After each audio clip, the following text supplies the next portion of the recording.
Before starting your Kaiser indoor cycling class, it's important that we have our rider set up correctly on the bike. Buddy is here to give us an example of how to correctly set him up before he starts a class. So I'm going to have Buddy just step forward.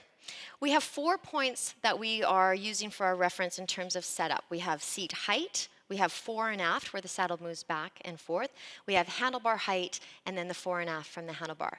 That way we can adjust for the best position we can for the rider. First thing we want to do is establish the seat height. So I'm going to have Buddy just to bring his leg up, and we're going to check and see if we have the saddle somewhat parallel to the top of the slide. Once we ease on the bike and riding, we'll be able to make some adjustments if we need to. So that's the first thing, seat height. You can drop your leg down, looks pretty good. To adjust that, we have a turn knob. I can release it and then slide it back and forth into position.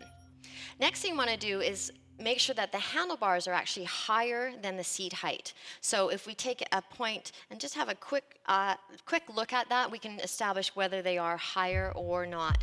Someone who's a new rider may like their handlebars to be a bit higher, just to manage that forward flexion position. So handlebars, seat height are established. So then I'm going to get Buddy just to hop on. And I'm going to ask him now to just place his feet in the cages. We want to have the widest part of the foot across the pedal.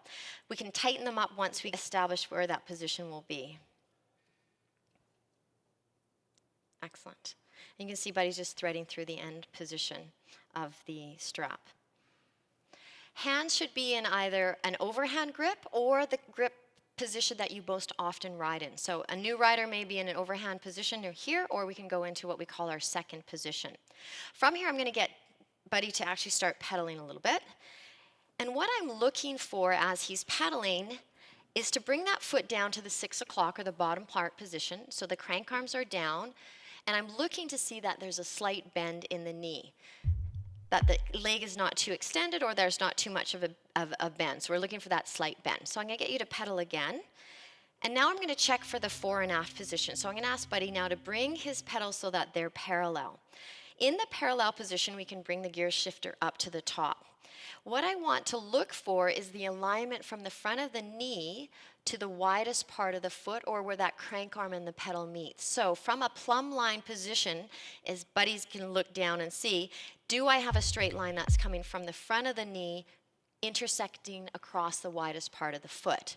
If I could see a lot of the foot, so say just shift back just to show for a demonstration, you could see that that plumb line would hit closer to the ankle, meaning that I would need to move my saddle forward. Or, just as an example, if the knee was coming past the toe, then we know that we would want to shift the saddle back. All right, so let's go back into your riding position. We can have a quick look. Again, parallel pedals, bringing that forward again. Good, and holding it there, checking for that alignment. Looks pretty good. Your angle looks really good. Okay, excellent. And now we can just start and just pedal again. And I just want to check one more thing, is I want to check where the fore and aft position is of the handlebars. So when we're in the riding position, we just want to have a slight bend in the knee, slight bend in the elbow, opening up across the collarbones, and then hinging from the hips and finding that comfortable grip. We don't want to be overextending. We don't want to be too tight into position. So we have adjusted, I think we'll just adjust you slightly forward. You have a little bit of room to go, so let's try that. So sliding it forward, make sure it's nice and secure. And then you can start pedaling again. How does that feel? Good. So once the rider is set up, we just try it out for a little bit, see how it feels. If we have to make any other adjustments, we can do that during the warm-up or any time of the class. That's our Kaiser indoor cycling quick start setup.